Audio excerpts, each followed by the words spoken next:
Close your eyes and drift into sleep.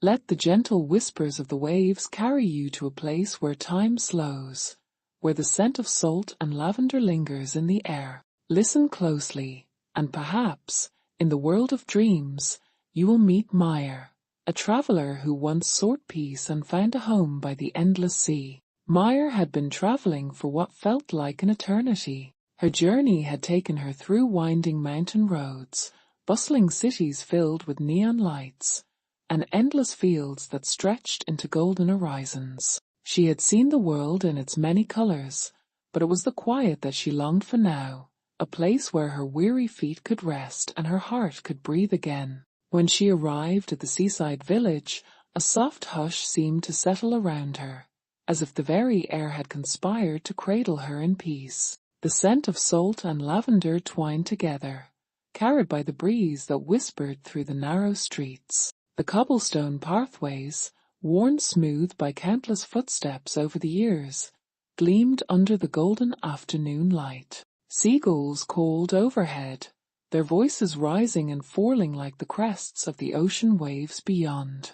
Meyer wandered slowly, letting the tranquility of the village seep into her bones. The houses were painted in soft pastels, their shutters thrown open to welcome the cool sea air. Wooden signs creaked gently in the wind, marking small cafes where villagers gathered over steaming cups of coffee and warm, buttery pastries. She saw elderly men playing chess in the square, their laughter rolling like the tides, and children chasing each other down the docks, their bare feet slapping against the worn planks. At last, she reached the shore, where the village melted into the vast embrace of the sea. The waves kissed the sand with a rhythmic tenderness, a melody composed by the earth itself. Just beyond the dunes stood a small cottage, its weathered white walls bathed in the amber light of the setting sun. It was simple yet inviting, with ivy creeping up its walls and a wooden porch that faced the horizon.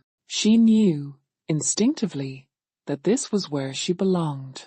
Inside, the cottage smelled of aged wood, sun-dried linen, and something faintly sweet, like honey mixed with the briny air. A bookshelf lined with well-loved novels stood against one wall, and a delicate lace curtain fluttered in the open window, moving in time with the ocean's breath. The bed was tucked into a cozy nook, piled high with soft quilts that promised restful nights. Meyer ran her fingers over the worn wooden table, over the porcelain cup resting atop it, as if grounding herself to this newfound sanctuary. That night, she stepped onto the porch, her bare feet cool against the wooden planks. The sea stretched before her, an endless expanse of silver under the moon's gentle gaze. The waves rolled and whispered, their voices soft and knowing. As she listened, a hush fell over her heart. It was not just the sound of the water, but the stories carried upon it. Stories of forgotten sailors who once danced with the tides, of the moon's secret love affair with the restless sea, and of the quiet wisdom that lay in the depths below. She closed her eyes and let herself drift, her thoughts dissolving like sea foam into the vastness. The worries she had carried for so long, the weight of expectations, the burden of always moving, of always seeking, faded away. Here, in this place where time moved in gentle ripples rather than crashing waves, she found solace. Days melted into nights, and Meyer fell into a rhythm as natural as the tide. She spent mornings wandering the shore, letting the cool water lap at her ankles, her footprints washing away as if she had never been there at all. She collected seashells, tracing their delicate spirals and wondering at the tiny worlds they had once held. She watched the fishermen as they set out at dawn, their boats rocking upon the waves, their voices carrying across the water in low, melodic hums. Afternoons were spent in the village, where she learned the names of the kind-faced shopkeepers and the bakers who filled the air with the scent of fresh bread. They welcomed her with warm smiles and hands dusted with flour, sharing stories of storms that had tested their strength and summers that had stretched long and golden. A woman named Elara, who ran the small bookshop, told Meyer of the old myths that had been passed down through generations. Tales of mermaids who sang fishermen to shore and of stars that fell into the sea, becoming pearls. Meyer listened, enraptured, feeling as though she had stepped into a world woven from dreams. One afternoon, she wandered deeper into the village and discovered an old pottery shop run by a quiet man named Hector. The walls were lined with handcrafted vases, bowls, and delicate figurines, each piece capturing a story in its painted strokes. Hector, noticing her fascination, invited her to try molding clay with her own hands. At first, she hesitated, unsure of herself, but as her fingers pressed into the cool, pliable earth, she felt a strange kind of peace settle over her. Day by day, she returned to the shop, shaping bowls and mugs with careful hands, learning that creation, much like the ocean, required patience and surrender. She met a young woman named Alina, a painter who captured the ever-changing moods of the sea on her canvas. Alina invited Meyer to her small art studio by the cliffs, where the scent of oil paints mixed with salt air. Together, they spent hours painting side by side, Meyer trying her hand at translating the rolling waves onto paper, losing herself in the act of creation. One evening, a young boy named Luca knocked at her door. He carried a small, injured bird cupped gently in his hands. "Miss Meyer," he whispered, "can you help?" Her heart ached at the sight of the fragile creature. With care, she nursed it back to health, feeding it tiny bits of bread and cradling it in a warm cloth. When it finally took flight again, Luca beamed. "You're part of this place now," he said simply, and ran back into the village. His words settled deep within her. Meyer found herself becoming more involved in the village's traditions. She joined in harvesting lavender from the fields, weaving delicate floral wreaths with the women who had lived in the village for generations. She helped prepare for the summer festival, hanging paper lanterns that swayed in the sea breeze, their soft glow illuminating the cobblestone streets. She danced in the town square, her bare feet against the warm earth, laughter rising into the night sky. One day, while wandering the cliffs, she discovered an abandoned lighthouse. Its stone walls stood strong against the crashing waves, though time had worn the wooden stairs and left its beacon unlit for years. Drawn to its solitude, Meyer decided to restore it, little by little. With help from the villagers, she cleaned the dust from its floors, replaced broken panes of glass, and repainted its weathered walls. The lighthouse, once forgotten, now stood proud, its light rekindled against the night sky. One evening, as she watched the lighthouse beam stretch across the water, she knew this was home. The village, the sea, the stories whispered in the tide, they were all a part of her now. And so, Meyer listened. Every whisper of the tide, every breeze that carried the scent of salt and thyme, every star that reflected on the water, it was all a story, waiting to be told. And in that moment, she realized she was no longer just a listener.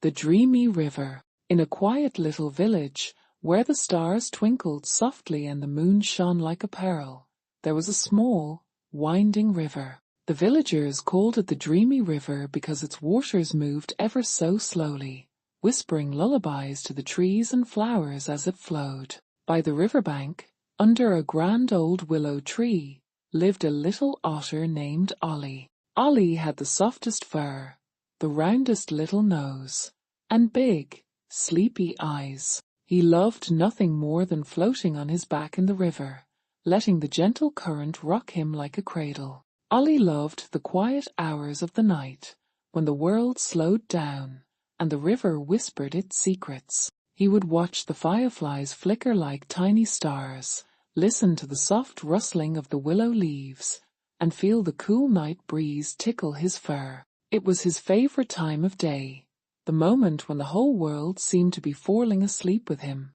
But tonight, something felt different. As Ollie lay on his favorite mossy rock, he let out a big, slow yawn. His little paws stretched high above his head, and his round belly rose and fell with a deep, sleepy sigh. "I wonder," Ollie murmured to himself, "where is the sleepiest place in the world?" He had always fallen asleep right here, beneath the willow tree, but tonight he felt a gentle curiosity bloom in his heart. Was there a place sleepier than this? A place where dreams came even softer, where the stars hummed even quieter lullabies?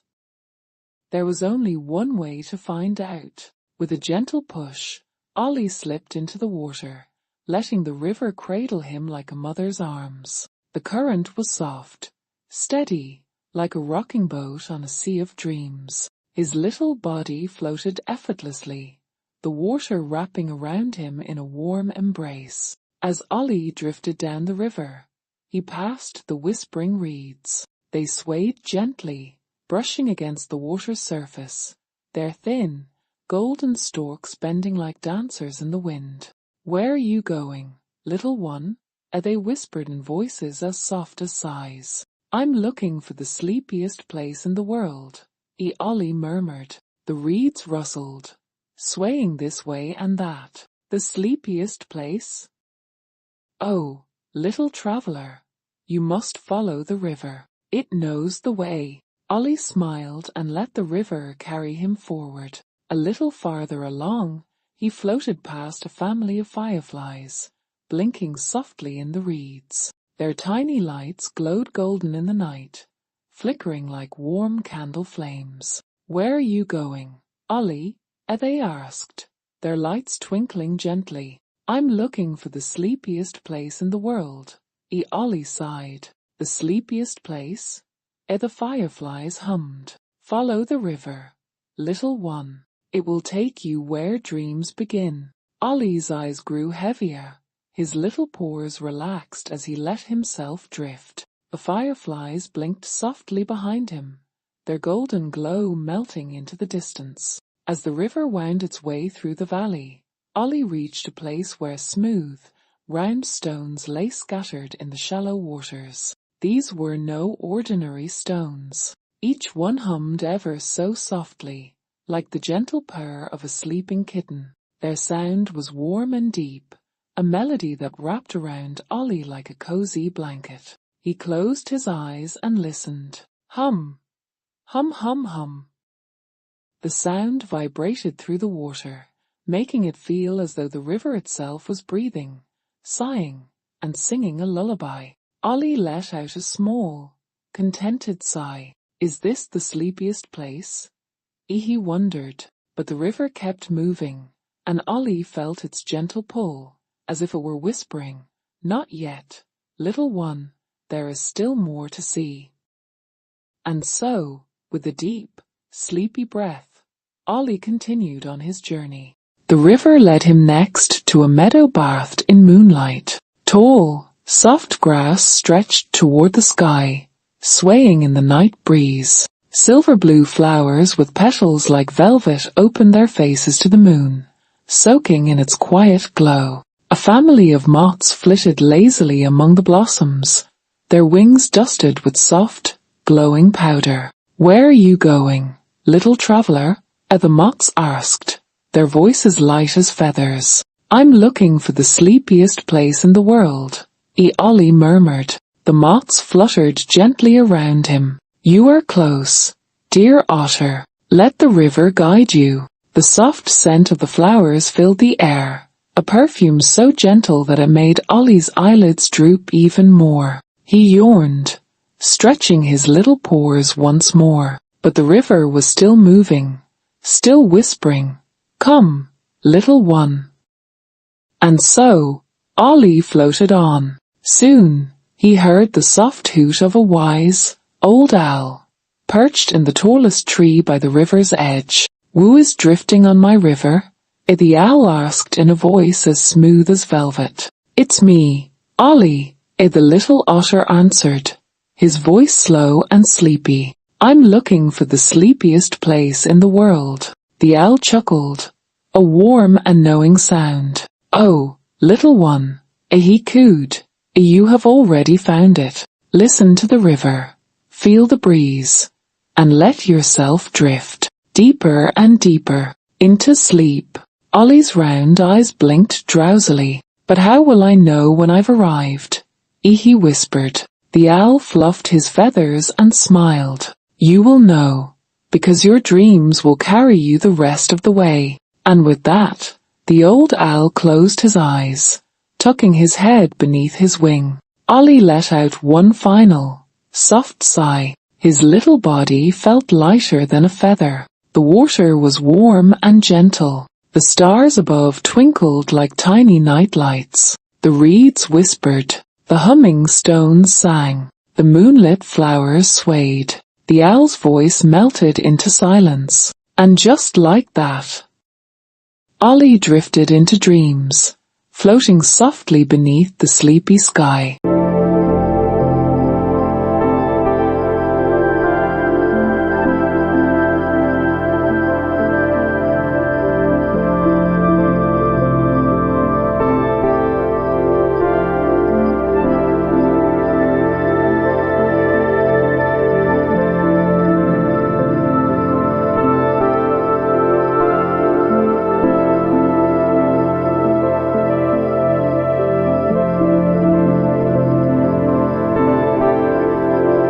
Nimbus sighed happily. "Everything is so peaceful at night." "Yes," ere the wind agreed. "The world rests, just as you will soon. But first, let us visit the mountain top." Together, they drifted higher and higher until they reached the peaks of the silent mountains. Here, the air was cool and crisp, and the stars seemed closer, twinkling like tiny lanterns in the vast sky. Nimbus marveled at the sight, feeling smaller than ever but also full of wonder. He thought about all the things he had seen, the children, the fireflies, the quiet lake, and now the majestic mountains. "The world is so beautiful," and Nimbus whispered sleepily. "It is," the wind replied. "And now, dear little cloud, it is time for you to rest." Nimbus felt his fluffy edges grow softer as he slowed his movement. The wind wrapped around him like a gentle lullaby, and the stars above winked at him kindly. Drifting ever so slowly, Nimbus found a cozy spot in the night sky where he could rest. The moon watched over him, and the world below remained peaceful and still. With one last gentle sigh, Nimbus closed his eyes, feeling safe, loved, and ready for dreams. And as he drifted into a quiet slumber, so too did the little children listening to his journey, their eyelids growing heavy as they followed Nimbus into the land of dreams. The gentle journey of Little Cloud. Once upon a time, in a sky painted with soft hues of blue and white, there lived a tiny, fluffy cloud named Nimbus. He was not as big as the storm clouds,